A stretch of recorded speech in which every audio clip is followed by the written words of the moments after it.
साचा सुख केवल सतगुरु जी तुम्हारे चरणों में। यही विनती है पल पल छिन छिन रहे ध्यान तुम्हारे चरणों में। मिलता है साचा सुख केवल सतगुरु जी तुम्हारे चरणों में। यही विनती है पल पल छिन छिन रहे ध्यान तुम्हारे चरणों में।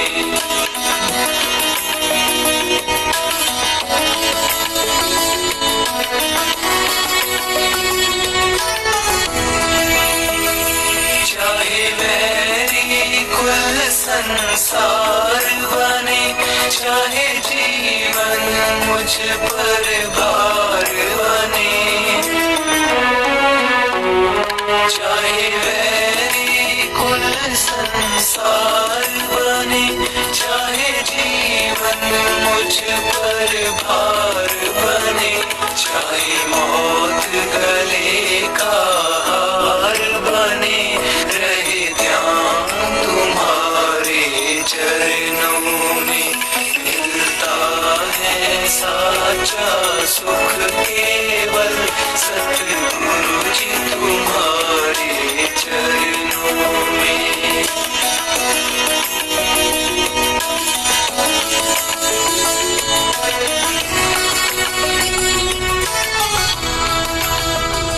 चाहे संकट ने मुझे घेरा हो, चाहे चारों ओर अंधेरा हो। चाहे संकट ने मुझे घेरा हो, चाहे चारों ओर अंधेरा हो। पर मन ना डगमग मेरा हो, रहे ध्यान तुम्हारे चरणों में। मिलता है साचा सुख केवल सतगुरु जी तुम्हारे चरणों में।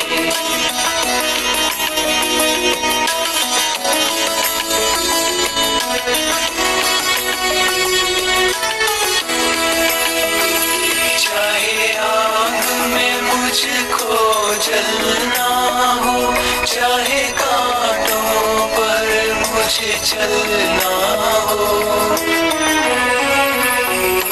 चाहे आग में मुझको जलना हो, चाहे कांटों पर मुझे चलना हो। चाहे छोड़ के देश निकलना हो, रहे ध्यान तुम्हारे चरणों में। मिलता है साचा सुख केवल सतगुरु जी तुम्हारे चरणों में।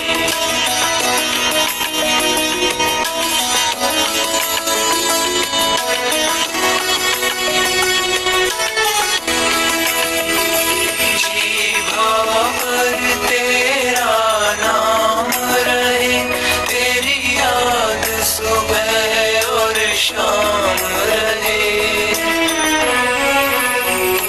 जीवा पर तेरा नाम रहे, तेरी याद सुबह और शाम रहे। बस काम ये आठों याम रहे, रहे ध्यान तुम्हारे चरणों में। मिलता है साचा सुख केवल सतगुरु जी तुम्हारे चरणों में। यही विनती है पल पल छिन छिन रहे ध्यान तुम्हारे चरणों में।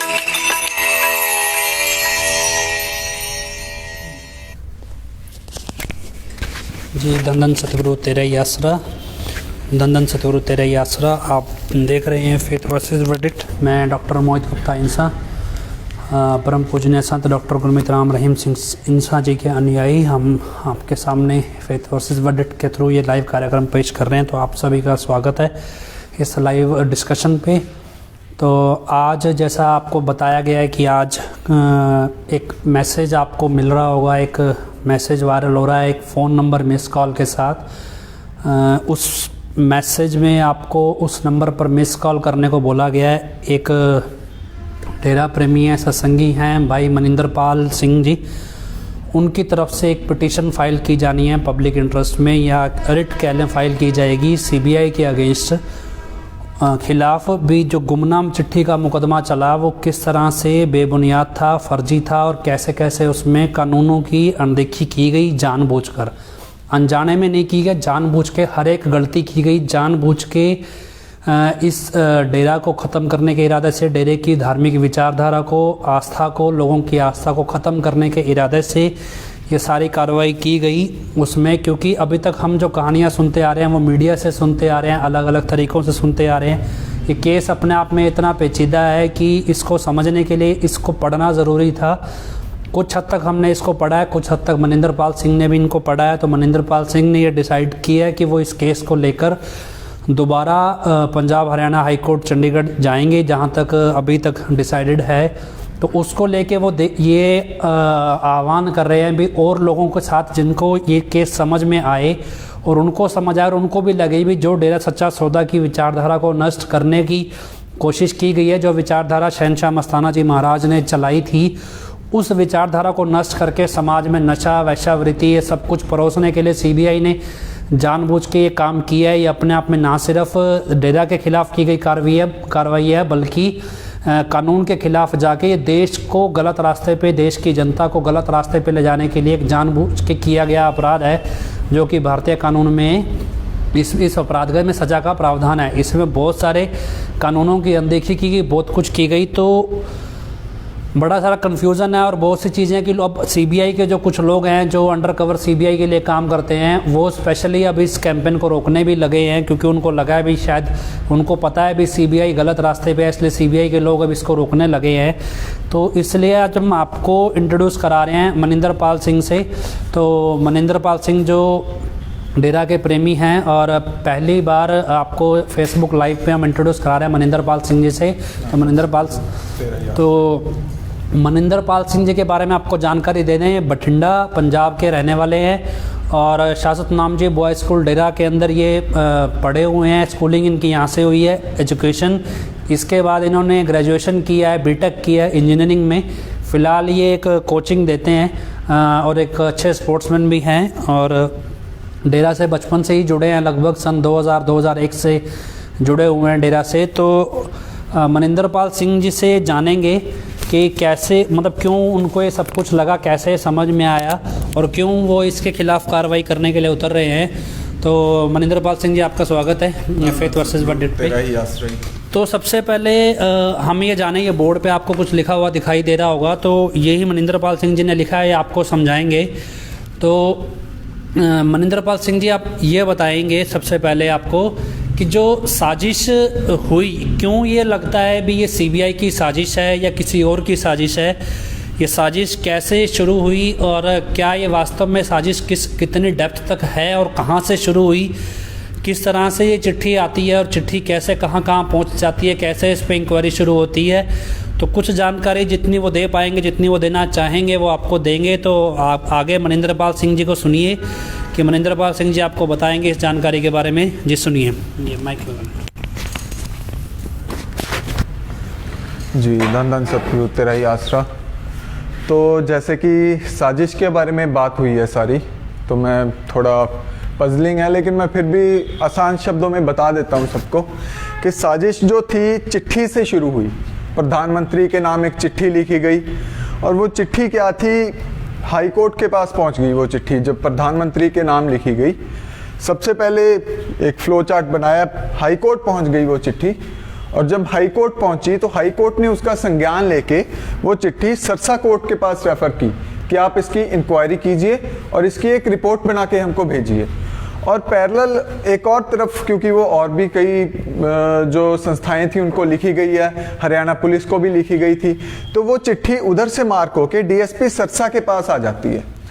अपने को इस तरफ का कुछ नहीं पता, अपने को सिर्फ इधर का पता है कि सरसा कोर्ट के पास वो चिट्ठी आई, और इधर से जब सरसा के जज साहब जो सेशन कोर्ट के थे, जब उन्होंने आए चेकिंग करने, तो उन्होंने अपनी रिपोर्ट में यही लिखा कि मेरे को जी घुसने नहीं दिया गया, और आप क्या करो, हाई कोर्ट को वो रिपोर्ट में कह रहे हैं कि आप क्या करो, इसकी जो कार्रवाई है एक सेंट्रल एजेंसी से करवा लो, जिसके कारण कि क्या हुआ, ये सीबीआई को मार्क हो गई, इसको घुसने नहीं दिया गया। उधर से जब डीएसपी सरसा के पास ये इंक्वायरी आई, तो उन्होंने अपनी रिपोर्ट में जो भी रिपोर्ट, एक और दूसरी रिपोर्ट बनी थी, सिर्फ एक रिपोर्ट अब तक पता है, लेकिन वास्तव में रिपोर्ट्स दो हैं।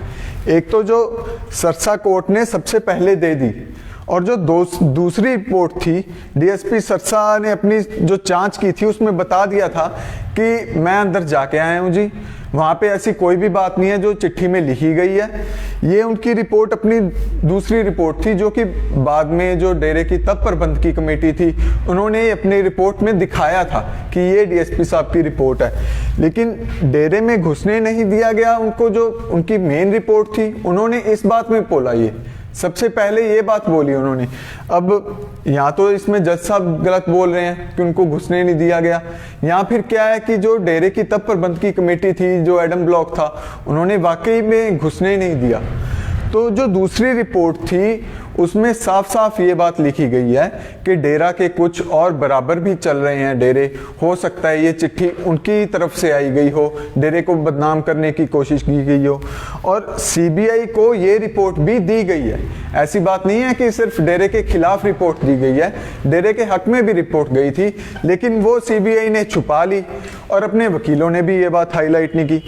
ये यहाँ से शुरुआत होती है, यहीं पे सारा केस पकड़ा जाना चाहिए था कि ये तो भाई सही नहीं है, और ये गलत पकड़ी गई जी। तो ये चिट्ठी ये चिट्ठी आपको समझ में आती है इस फ्लो चार्ट से भी। हाई कोर्ट ने चिट्ठी सिरसा कोर्ट को भेजी, डेरे में घुसने नहीं दिया। सिरसा कोर्ट के जो भी अधिकारी आए होंगे, या तो जज साहब झूठ बोल रहे हैं या फिर एडम ब्लॉक ने वाकई में उन्हें घुसने नहीं दिया। एक दूसरी रिपोर्ट भेजी गई जिसमें जो सिरसा कोर्ट ने दूसरी रिपोर्ट भेजी है, डेरे के दुश्मनों का ब्यौरा दिया गया। दूसरी रिपोर्ट में भी हो सकता है चिट्ठी उन्होंने लिखी हो, और इस रिपोर्ट को सीबीआई और डेरा के वकीलों ने मिलकर छिपा लिया। मतलब ये रिपोर्ट सीबीआई और डेरा के वकीलों ने मिलकर छिपा ली। हरियाणा पुलिस वाले डीएसपी सिरसा के पास आई, जांच में चिट्ठी झूठी पाई गई, और ये रिपोर्ट डेरे की मैनेजमेंट की तरफ से डीएसपी वाले दी गई कोर्ट में, हाई कोर्ट में। तो ये तो हमें समझ में आता है भी चिट्ठी से को लेकर साजिश कोर्ट के लेवल पे, कोर्ट में जब इंक्वायरी शुरू हुई सिरसा कोर्ट से, वहीं से शुरू हो गई। अब या तो सेशन कोर्ट सिरसा, सेशन जज सिरसा ने जो रिपोर्ट दी, सेशन जज सिरसा ने कोर्ट को झूठ बोला, हाई कोर्ट को, या फिर जो मैनेजमेंट डेरे के प्रबंधक है उन्होंने वाकई में सेशन कोर्ट को जो ऑर्डर था, वो ऑर्डर में डेरे सेशन जज को घुसने नहीं दिया उसमें, गर्ल्स हॉस्टल में, जो भी उस टाइम का हॉस्टल था। तो एक चीज़ यहाँ हमें समझ में आती है भी यहाँ सीबीआई ने एक रिपोर्ट छिपा ली, जो रिपोर्ट, और इस रिपोर्ट में भी इन्वेस्टिगेशन होनी चाहिए थी। जो रिपोर्ट डेरे के दुश्मनों को लेकर दी गई, हो सकता है इन्होंने भी दी गई हो। अब यहाँ तक तो हमें चीज़ समझ में आई चिट्ठी को लेके।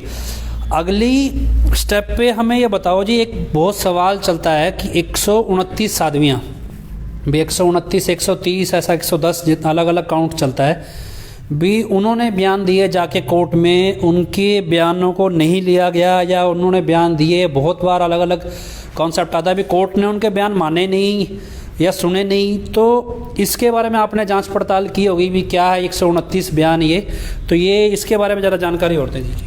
देखिए, जो 129 साध्वियों का मामला था वो ऐसे था कि ये सब होने के बाद एक एप्लीकेशन दायर की जाती है 129 साध्वियों के द्वारा कि ये जो चिट्ठी आई है इससे हमारी बहुत बेइज्जती हो रही है। एप्लीकेशन कहाँ की है? ये हाई कोर्ट में। हाई कोर्ट में ये एप्लीकेशन लगाई जाती है बाकायदा 129 साध्वियों के द्वारा कि ये जो चिट्ठी आई है उससे हमारी बहुत बेइज्जती हो रही है। और उस एप्लीकेशन के बिना पे 23 जनों को पेश भी किया जाता है। 23 लोग जाते हैं हाई कोर्ट बकायदा। 23 कौन थे? 23 में से 11 तो जो थे वो तो साध्वियाँ थी, 11 और 11 साध्वियाँ थी और 10 साध्वियों के पेरेंट्स थे, और 2 पेरेंट्स ऐसे साध्वियों के भी लिए गए थे जो कि डेरा छोड़ के जा चुकी थी। ये 23 साध्वियाँ हाई कोर्ट में पेश, इनको हाई कोर्ट में भेजा गया। इन्होंने हाई कोर्ट में एप्लीकेशन लगाई थी और उसमें बोला था कि हमारी बेइज्जती होती है, तो तब भी हाई कोर्ट ने ये साफ ऑर्डर किए थे कि इस पे कोई कार्रवाई नहीं की जाएगी, ये सिर्फ एक तहकीकात की जा रही है, सिर्फ एक इन्वेस्टिगेशन है ये, और कुछ नहीं है। और अगर कोई सबूत मिलेगा तो ही सीबीआई को कोई ऑर्डर दिया जाएगा कि आपने आगे क्या कार्रवाई करनी है। लेकिन सीबीआई ने वहाँ पे भी गैर कानूनी कार्रवाई की और बिना हाई कोर्ट को कुछ बताए सीधा जो कार्रवाई स्टार्ट कर दी है। और उसी के कारण अब क्या हो रहा है कि आज भी जो डेरे से जुड़ी हुई जितनी भी लेडीज़ हैं सबकी बेइज्जती हो रही है। तो फिर यही चीज़ लेके आप कोर्ट जा रहे हैं? हाँ, इसी बात को लेके हम कोर्ट जाएंगे कि जो सीबीआई की कार्रवाई है ये बिल्कुल सही नहीं है और इन्होंने बहुत गैर कानूनी कार्रवाई की। और सिर्फ सीबीआई नहीं, हमारे वकीलों ने भी उसको अपोज नहीं किया। बहुत सी ऐसी कमियां थी जो कि बताई, ये तो मतलब चलो बेसिक एक बता दिया साथ संगत के समझाने के लिए। बहुत सी ऐसी कमियां हमारे वकीलों को उठानी चाहिए थी वो। जी, तो एक और बात आपको ये समझ आ गई हो, अगर नहीं समझ आई तो मैं सरल भाषा में समझा दूं कि 129 साध्वियों ने हाई कोर्ट में एक एप्लीकेशन फाइल की थी। इस चिट्ठी के आने के बाद जो बार बार हमें सुनने में आता है, हालांकि वो मनिंदर पाल जी ढूंढ के लाए हैं ये फैक्ट, इसका भी 129 साध्वियों की तरफ से एक एप्लीकेशन हाई कोर्ट चंडीगढ़ में फ़ाइल की गई थी कि भाई इस चिट्ठी की वजह से हमारी बदनामी हो रही है, अभी हमें लोग भला बुरा कह रहे हैं जबकि हमने तो कोई शिकायत की नहीं। तब हाई कोर्ट ने इस चिट्ठी पे उनकी तरफ से जो 129 साध्वियों की तरफ से 23 लोग पेश हुए थे और उसमें से 10 पेरेंट्स थे, 10 पेरेंट्स थे, 11 साध्वियाँ खुद थी और 10 उनके पेरेंट्स थे और 2 वो पेरेंट्स थे जो चले गए थे, जो साध्वियाँ डेरा छोड़ के चली गई थी, उनके 2 लोग वो थे जो उनके पेरेंट्स थे। मतलब 23 लोग बाकायदा कोर्ट में, हाई कोर्ट में पेश हुए। हाई कोर्ट ने कहा कि ये कार्रवाई नहीं है, ये सिर्फ जांच है भी, अगर जांच में कोई सबूत मिलेगा तो ही कार्रवाई होगी और उसके लिए भी सीबीआई को हाई कोर्ट से ऑर्डर लेना पड़ेगा। ऐसा नहीं कि सीबीआई मनमर्जी से ही कार्रवाई कर देगी। लेकिन हुआ ये कि सीबीआई ने पहले ही मतलब हाई कोर्ट को बताए बिना ही कार्रवाई कर दी, हाई कोर्ट को बताए बिना ही इस पे कार्रवाई कर दी, जबकि उसको ऑर्डर था ही नहीं कार्रवाई करने का। अब इस कार्रवाई का नुकसान ये हो रहा है कि उस ना तो साध्वी कोई आई सामने उस टाइम, उन्होंने कार्रवाई शुरू कर दी और शुरू करने के बाद इससे क्या हुआ, जितनी भी डेरे के साथ मान लो लेडीज़ जुड़ी हैं, जितनी भी बहनें, माता बहनें जो लेडीज़ हैं, फीमेल्स हैं, उनकी बदनामी शुरू हो गई। आज जब मान लो क्या है, मतलब मानने की बात यह कि ये केस रजिस्टर्ड ही नहीं हो सकता था, मतलब technically by law, Indian law के हिसाब से भी ये केस मतलब टेक्निकली रजिस्टर्ड कर ही नहीं सकती थी सीबीआई, और रजिस्टर्ड करने के लिए उनको सबूत देना था हाई कोर्ट को। लेकिन हाई कोर्ट को उन्होंने सबूत दिया नहीं और अपनी मर्जी से रजिस्टर्ड कर लिया। और सबसे इंटरेस्टिंग बात ये कि इसी बात का अपोज डेरा के वकीलों को करना था जाके कि भाई सीबीआई को किसने ऑर्डर दिया केस रजिस्टर्ड करने का, भाई जब कोई कंप्लेनेंट है ही नहीं, शिकायत करता ही नहीं है, और तो वो केस कैसे दर्ज कर सकती है जब हाई कोर्ट ने बैन किया। अब ऐसे में ये बात एक हमें क्लियर हो गई कि अब कल को कोई ये कहता है भी डेरा का पक्ष हाई कोर्ट ने नहीं सुना, कोर्ट ने नहीं सुना, लेकिन जब सीबीआई गलत रास्ते पे उतर आई, इट मीन्स सीबीआई और डेरे का वकील, जो भी वकील डेरा की तरफ से पेश हो रहे थे, वो वकील आपस में मिल गए और सीबीआई जो भी गैर कानूनी ये तरीका अपना रही थी, इसमें डेरा के वकीलों की अपने आप में सहमति थी भी साथ में, और इसी सहमति के तहत ये मुकदमा यहीं से शुरू हो गया। इट मीन्स अगर हम ये मान लें कि 2003 में 4 में ही ये प्लान था डेरा के वकीलों की तरफ से भी और सीबीआई की तरफ से भी इस मुकदमे को इस अंजाम तक लाना है। इसका सीधा सीधा मतलब यह है कि डेरे से जुड़ी जितनी भी विचारधारा है, जो डेरे के साथ लोग जुड़े हैं, डेरे में धार्मिक आस्था रखते हैं अपनी, उनको उनकी आस्था का सोर्स जो है, ये बेस है डेरा की विचारधारा, इसे नष्ट करना है, इसे तोड़ खत्म करना है ताकि डेरा खत्म हो जाए। अल्टीमेटली ये अपने आप में एक ऑफेंस है, मतलब एक अपराध है भारत के कानून में। और इस अपराध का इस सज़ा है, इस अपराध की अच्छी खासी सज़ा है भी। आपने इतने सारे लोगों को बदनाम किया और रिजल्ट क्या आया इसका? इस सारी कार्रवाई का रिजल्ट ये आया भी 40 लोग तो 40 से ज़्यादा लोग तो पंचकुला में मारे गए। इसके अलावा 8 से 10 लोग ऐसे हैं जो इस ट्रायल, जब ये प्रोसीडिंग चली उस दौरान सुसाइड कर गए। उन्होंने अपने ऊपर तेल गिर के आग लगा ली और आत्मदाह भी किया, उन्होंने सुसाइड किया। और इस बहुत से लोग ऐसे हैं, 8-10, अभी पूरी एग्जैक्ट काउंट याद पता नहीं है कितना है, वो देखा नहीं है, लेकिन इतने लोग हैं। उसमें एक विनोद है, ऐसे जसविंदर इंसा हैं एक, और एक श्याम सुंदर हैं, ऐसे कई काफ़ी लोग हैं, एक गुरदेव सिंह है, बहुत से लोग हैं जिन्होंने सुसाइड किया, आत्मदाह किया। मतलब अल्टीमेटली सीबीआई ने जो हाई कोर्ट के अगेंस्ट जाके सारी कार्रवाई की और इस कार्रवाई का विरोध जिसे करना चाहिए था उन्होंने विरोध नहीं किया। आपको एक इंटरेस्टिंग चीज़ और बताता हूँ, मैंने खुद भी पढ़ी है आज। तो इसमें क्या है कि डेरा की तरफ से एक वकील पेश हो रहे थे, 2-3 वकील थे, एक MS जोशी, एक RS घई, ऐसा कोई 2-4 वकील थे जो उस टाइम गर्ग नरवाना पेश नहीं होते थे। 2-4 वकील ये पेश हो रहे थे। तो हर पेशी में हाई कोर्ट उनसे पूछ रही है भी तुम कुछ बोलो, तो वो कुछ नहीं बोलते थे। सीबीआई जो कह रही है वो उन्होंने चुपचाप सुन के आ जाना है, बस उन्होंने कुछ नहीं बोलना है।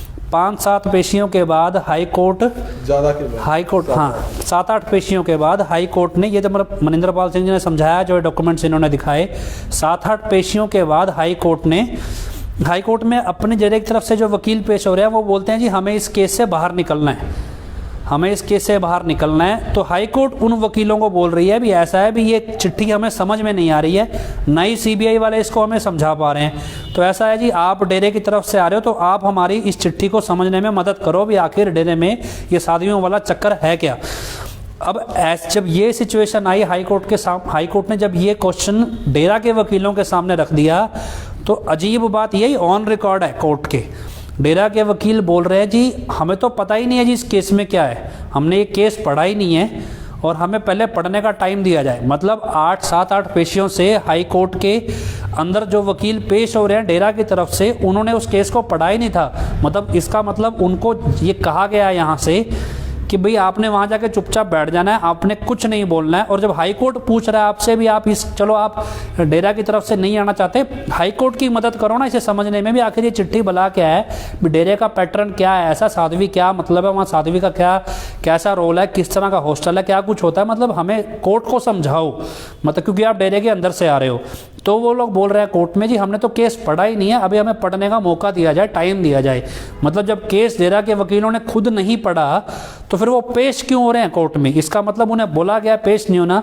और आज जब आपको ये चीज़ दिखे और समझ में आए, RS घई के साथ वाले वकील आज भी मैनेजमेंट के वकील हैं जो उस टाइम कोर्ट में चुप रहते थे, और MS जोशी खट्टा सिंह का वकील है।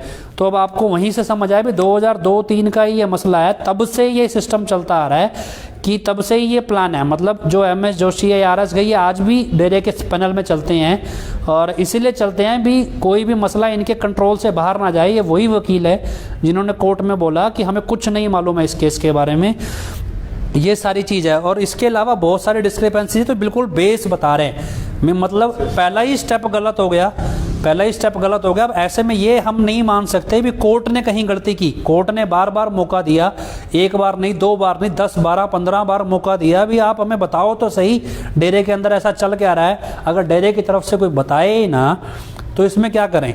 जब हाई कोर्ट ने बोल दिया सीबीआई को भी आप केस दर्ज नहीं कर सकते, तो जो सीबीआई ने जब कोर्ट के आदेश के खिलाफ जाके केस दर्ज किया तो फिर उस केस का विरोध क्यों नहीं किया। उस केस दर्ज करने का भी हाई कोर्ट एक दिन में 200-250 केस देखती है और 5-5 मिनट लगाती है सब केस पे। अब आज उन्होंने देखा और साल बाद 6 महीने बाद कई बार जज बदल जाते हैं, नए जज आ जाते हैं, उनको थोड़ा याद है कि हमने 10,000 केसों में से 5 मिनट में इस केस की सुनवाई भी की थी और उसमें ये बात बोली थी। वो याद कराना पड़ता है कागज़ दिखा के भी, देखो जी आपने पिछली बार कागज़ में ये लिख के दिया था, अभी केस दर्ज नहीं करना है, लेकिन केस दर्ज सीबीआई ने किया, इसका मतलब आपके ऑर्डर के उल्ट चले, वो गलत चले। अब ऐसे में आपको समझ आ जाए भी सीबीआई तो अपना काम अलग तरीके से कर रही थी, प्लान तरीके से। इसका मतलब सीबीआई भी जबरदस्ती केस बना रही थी, वो डेरा नष्ट करना चाहती थी। अब सीबीआई किसका तोता है 2002 में भी समझ में आएगा और आज भी। ये तो सुप्रीम कोर्ट ही बोलती है बार बार भी सीबीआई एक पिंजरे में बंद तोता है, तो किसके इशारों पर नाच रहा है वो समझ में आता है, लेकिन अपने वकील किसके इशारों पर नाच रहे हैं ये आपको समझना है। और यही चीज़ अब आज हम करने लगे हैं, तो उन्हीं के लोग जो सीबीआई के साथ मिले, अभी इसमें डेरा की मैनेजमेंट पे कोई कार्रवाई नहीं है, मैनेजमेंट पे कोई कार्रवाई नहीं है, और डेरा की शाही परिवार पे कोई कार्रवाई नहीं है। वकील के खिलाफ भी जो कार्रवाई है वो संजीव झा जी ने डाली है, वो अभी मनिंदर पाल सिंह की तरफ से नहीं है, वो ये सीबीआई के खिलाफ कार्रवाई कर रहे हैं। वकील के खिलाफ जो कार्रवाई है वो संजीव झा जी दिल्ली से है, उन्होंने डाली है बार काउंसिल ऑफ इंडिया में, जो एसके गर्ग नरवाना, क्योंकि सबसे ज़्यादा मौका एसके गर्ग नरवाना को मिला था ये सारी बातें कोर्ट को बताने का। उनके पास 10 साल थे ट्रायल कोर्ट में भी, आप ये समझाओ भी कैसे हाई कोर्ट के ऑर्डर के अगेंस्ट जाके सारा काम हुआ, लेकिन उन्होंने कोई भी चीज़ नहीं बताई। ये बात हम आपको स्टेप 1 पहला स्टेप बता रहे हैं भी चिट्ठी का आना और जांच का शुरू होना और उसके बाद केस का दर्ज होना, यही अपने आप में इतना उलझा हुआ है। इसके बाद सोचिए जब ये सारी चीज़ झूठ की बुनियाद पे थी, तो इसके ऊपर महल कैसे खड़ा किया गया झूठ का। उस महल में तो बिल्कुल भी दम नहीं है, जब नींव ही कमज़ोर है। तो बिल्कुल इतनी जानकारी मनिंदर पाल सिंह की तरफ से आपको दी गई आज है, तो इसलिए कि हम आपको इंट्रोड्यूस करा रहे हैं मनिंदर पाल सिंह जी से। कोई और सवाल आपका मनिंदर पाल सिंह जी से है तो ये फ़ोन दे दो ना। कोई और सवाल आपका है मनिंदर पाल सिंह जी से तो वो आप पूछ सकते हैं मनिंदर पाल सिंह जी से, ताकि हम तो अच्छा एक आप बोल रहे हैं सज़ा पे स्टे लग सकता है, तो सज़ा पे स्टे की हम बात नहीं कर रहे जी। हम बात ये कर रहे हैं भी जितनी जो शाह मस्ताना जी महाराज, शहनशाह मस्ताना जी महाराज ने जो विचारधारा सेट की, जो ये 3 नियम हमारे लिए बनाए, और इस नियम के बाद जब हम नाम जपते हैं तो बहुत से लोग ऐसे हैं जिनको मतलब आध्यात्मिक जो कहते हैं 10वां द्वार पार करके नज़ारे दिखाई देते हैं, सचखंड जो देखा है जिन्होंने जीते जी। तो ये सारा कब है जब आप 3 वचनों को मानते हैं और 3 वचनों के अलावा हम नाम जपते हैं। बहुत से लोगों ने एक्सपीरियंसेस किए हैं, लेकिन जैसे कोई 3 नियम में से एक नियम तोड़ देता है, कोई भी नियम तोड़ता है, उसके बाद उसके साथ ये सारे चमत्कार, ये सारी चीज़ें जो उनको आध्यात्मिक ज्ञान है, ब्रह्मांड का ज्ञान है, वो उन्हें मिलना बंद हो जाता है। तो क्यों बंद होता है? क्योंकि उसने नियम तोड़ दिया। अब ये नियम जब तोड़ दे तो इसकी जब ये नियम तोड़ देते हैं तो फिर इसकी माफ़ी लेते हैं हम साथ संगत के सामने खड़े होकर पिताजी से। अब ऐसे में सीबीआई ये कोर्ट का ये कहना है भी पिताजी ने ही ये नियम तोड़ दिया।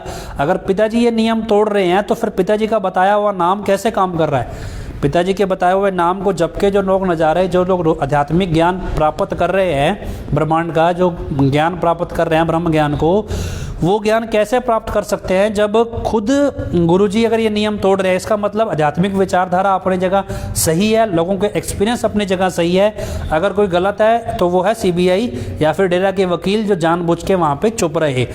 अब ये चीज़ है। कोई और सवाल आपका? इस याचिका का क्या फ़ायदा होगा? देखिए, इस याचिका से हम सीबीआई को गलत साबित करेंगे भी सीबीआई ने ये सारी कार्रवाई गलत की है और ये सही नहीं की है, और कानून में, भारतीय कानून में इसका प्रावधान ही नहीं है। एक होता है कार्रवाई जानबूझ के करना, एक होता है गलती से कोई बात चलो रह गई। हमें जो स्टडी किया उसमें ये पाया भी ये जानकारी, मतलब ये सीबीआई ने जो कार्रवाई है वो जानबूझकर गलत की है, वो अनजाने में गलत नहीं की है। अब जानबूझकर गलत करने से 50 से ज़्यादा लोग मारे गए। वो 50 से ज़्यादा लोग जो मारे गए उनकी मौत का जिम्मेदार कौन, ये हम इसमें डालेंगे। अगर सीबीआई गलत पाई जाती है, हमारी इस जांच में सीबीआई गलत पाई जाती है, तो जो ये मुकदमा है ये अपने आप जड़ से ख़त्म हो जाएगा। हमें इस मुकदमे को लेकर से सीबीआई के खिलाफ जा रहे हैं, क्योंकि समाज में हमारे साथ ये मुकदमा जुड़ा है, हमारी इमेज, हमारी प्रेस्टीज के साथ ये मुकदमा जुड़ा है। इसके अलावा कोई सवाल आपका? और इस पर कार्रवाई कब तक आरंभ हो जाएगी? तरसेम जी पूछ रहे हैं भी कार्रवाई कब तक आरंभ हो जाएगी। तो कार्रवाई अभी क्या कि अभी चल रही है जी, क्योंकि कोर्ट में हम गए थे तो एडवोकेट साहब जो वहाँ पे जो ये कार्रवाई जो कर रहे हैं इस पे कार्रवाई, उनका कहना था भी इसमें कुछ एविडेंस ऐसे हैं जो कोर्ट से निकाले नहीं जा सकते, जो सेशन कोर्ट में कुछ ये डॉक्यूमेंट्स निकलवा लिए गए, कुछ निकल नहीं सकते हैं। तो उसका अल्टरनेटिव सोच रहे हैं भी, क्योंकि वो स्पेशल किसी जो केस की पार्टी होती है उन्हीं को मिलते हैं, वो हमें नहीं मिल सकते, तो उसका अल्टरनेटिव अरेंज कर रहे हैं बस कि थोड़े बहुत डॉक्यूमेंट्स हैं वो अरेंज हो जाएं। उस लग जाएगा इसमें टाइम, देखो कुछ दिन तो लगेंगे। अब वो डॉक्यूमेंट्स अरेंज करने में भी कैसे है, क्योंकि मेरा भारत महान है, यहाँ पे बेईमान बहुत हैं, तो तरीके से वो डॉक्यूमेंट्स अगर किसी भी तरह मिल जाएं तो इस पे शाही परिवार और मैनेजमेंट स्टैंड क्लियर क्यों नहीं करते। देखिए मैनेजमेंट ने, मेरे पास एक मैसेज आया अभी, कहते हैं भी मैनेजमेंट ने तो अपना पल्ला झाड़ लिया है। वो कहते हैं भी उनको कोई लेना देना नहीं है इस पिटीशन से। मैसेज व्हाट्सएप पे किसी ने मुझे भेजा है कि मैनेजमेंट ने ये लिखकर निकाला है एक मैसेज भी, जो भी लोग कर रहे हैं वो अपने स्टैंड पे कर रहे हैं भी मैनेजमेंट ना तो उनके फेवर में ना अगेंस्ट है। कुछ लोग हैं जो अलग अलग, एक रमन कलसी ऐसा कुछ नाम था, तो रमन कलसी थे, एक मिशन सतयुग है कोई, एक वो जस्ट ए मिनट एक ऐसा कुछ पेज है। इन लोगों ने, ये कौन है एडमिन तो मालूम नहीं, रमन कलसी का तो मालूम है, उनका नाम ही है। तो ये लोग हैं शायद सीबीआई की तरफ से काम करने वाले, जो लोगों को मिस कॉल करने के लिए रोक रहे हैं। उधर से दरबार से जो मैसेज निकल रहा है वो तो इग्नोर कर रहे हैं, भी हमें इससे कोई लेना देना नहीं है। तो दरअसल क्या है कि अब बीच में कोई लोग तो ऐसे होते हैं जो अब सबको लड़ा के बीच में कहते हैं दो बिल्ली आपस में लड़ रही है तो बंदर रोटी खा जाता है। तो कुछ लोग तो ऐसे हैं जो आपस में हमें लड़ा के रोटियां सेक रहे हैं, तो वो लोगों के धीरे धीरे सामने आने लगे हैं जब से चल रहा है।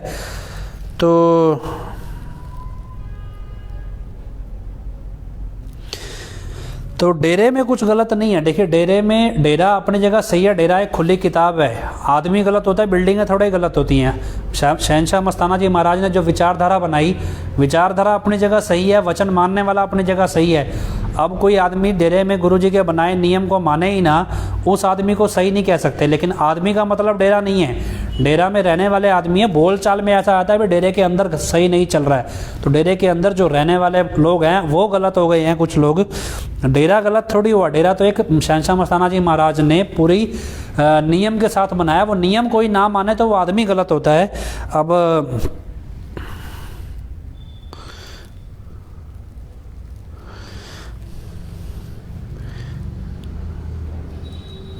तो ये सोना अजय इंसान, राजदीप इंसान, ये क्या जी, विक्रमजीत गुरसर मोडिया मेडिकल वाला भी रोक रहा है जी। आप ये अपने आप देखिए, आप लिस्ट बनाते रहिए, जो जो रोक रहे हैं आपको समझ में आ जाएगा भी सीबीआई ने कितने लोग यहाँ पे प्लांट किए हैं। एक विक्रमजीत गुरसर मोडिया से हैं, वो भी रोक रहे हैं। देखिए जो समय चला गया वो तो कभी वापस नहीं आता। रवि नड्डा जी लिख रहे हैं समय वापस नहीं आता, लेकिन सच सामने लाने के लिए संघर्ष तो करना पड़ता ही है। तो दीदी और जिम्मेवार भाई बहनों की बात कर रहे हैं जी। ऐसा है जो सही हैं, जब ऐसा है कि अगर कुछ गलत हो रहा है और गलत को आप गलत नहीं कह रहे, इसका मतलब आप गलत में सहभागी माने जाते हैं। अगर आप उसमें सहभागी नहीं हैं तो आपको साफ करना पड़ेगा भी हम गलत के साथ नहीं, हम सही के साथ हैं। और अगर सही के साथ है तो आपको ये साबित करना पड़ेगा।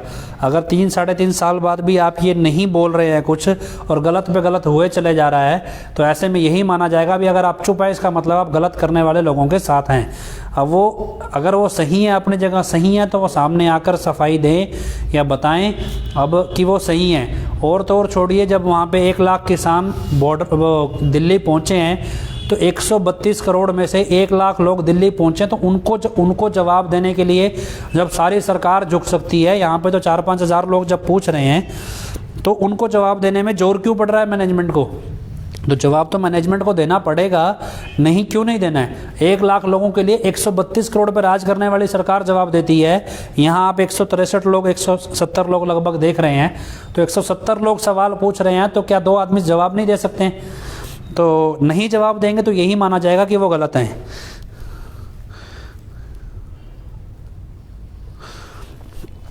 कितना टाइम लगेगा? टाइम जी कोर्ट का काम है जी, कोर्ट कैसे काम करती है मालूम नहीं। तो कोई सवाल आपका हो मनिंदर पाल जी तो कमेंट्स ना कीजिए। तो अच्छा, सोना अजय इंसान नाम की एक बहन है, वो रोक रही है जी। तो जी ठीक है, फिर आप ये भी जानकारी आप देते रहिए, फेसबुक पे डालते रहें भी, जो जो लोग रोक रहे हैं उनका नाम लिख के डाल दें, ताकि मालूम रहे भी, औरों को भी जागरूक हों भी, ये लोग सीबीआई के लिए काम करने वाले हैं, जो सीबीआई को बचाना चाहते हैं और साथ संगत को बदनाम रखना चाहते हैं, गुरुजी को जेल में रखना चाहते हैं। तो कोई सवाल हो तो बताइए जी, कॉम्प्लीमेंट्स कमेंट्स ना दें। सवाल कोई हो मनिंदर पाल जी से वो पूछें, और इसके अलावा और कुछ तो नहीं लेंगे। तो सैम इंसान जी लिख रहे हैं मैंने भी भेजी है कंप्लेंट एडवोकेट के खिलाफ कंप्लेंट। तो सैम इंसान जी, संजीव झा जी ने जो कंप्लेंट फाइल की है, कहते हैं सैम इंसान जी लिख रहे हैं उन्होंने भी वकील के खिलाफ कंप्लेंट फाइल की है। तो ठीक है, ये तो हमने पहले ही बोला था भी अगर आप भी करना चाहें तो आप भी कंप्लेंट फाइल कीजिए। मैनेजमेंट चुप क्यों है, तो मैनेजमेंट से जाके सवाल कीजिए मनु बंसल जी। तो लेकिन और कोई सवाल आपका मनिंदर पाल सिंह से हो तो बताएं, कोई जानकारी और लेनी हो इस केस से संबंधित, ये आपको इसलिए ये लाइव मनिंदर पाल सिंह जी को स्पेशल बुलाया गया है ताकि आपको बता सके मनिंदर पाल सिंह कौन है। जानकारी जो बाद में जुड़े उनको बता दें, ये डेरा के स्कूल से पढ़े हुए स्टूडेंट हैं, प्रोफेशन से एजुकेशन क्वालिफिकेशन से एक इंजीनियर हैं, कंप्यूटर इंजीनियर हैं, और प्रोफेशन से एक ट्यूटर है जो मतलब हायर एजुकेशन में। तो अपील की सुनवाई कब होगी? अपील की सुनवाई देखिए, टेक्निकली अपील अलग चीज़ होती है, जो हम कर रहे हैं ये अपील नहीं है, ये एक याचिका है। अपील अलग चीज़ होती है टेक्निकली, वो सुनवाई हम नहीं करवा सकते। हम अपनी शिकायत लेके हाई कोर्ट जा रहे हैं और हमारी शिकायत की सुनवाई कब होगी ये मालूम नहीं है। ये तो जो कोर्ट का प्रोसेस है ये वकील साहब ज़्यादा बेटर बताएंगे जो कर रहे हैं कार्रवाई, पर उनकी जानकारी अभी शायद नहीं देना चाहेंगे हम। तो इसके अलावा और कोई सवाल आपका आ नहीं रहा है, कोई सवाल कोई इंपॉर्टेंट हो तो बता देना। तो और कोई जानकारी आपको देते रहेंगे समय समय पर। तो फिलहाल आज के लिए इतना ही जी, इजाज़त चाहेंगे जी। धन धन सतगुरु तेरा ही आसरा।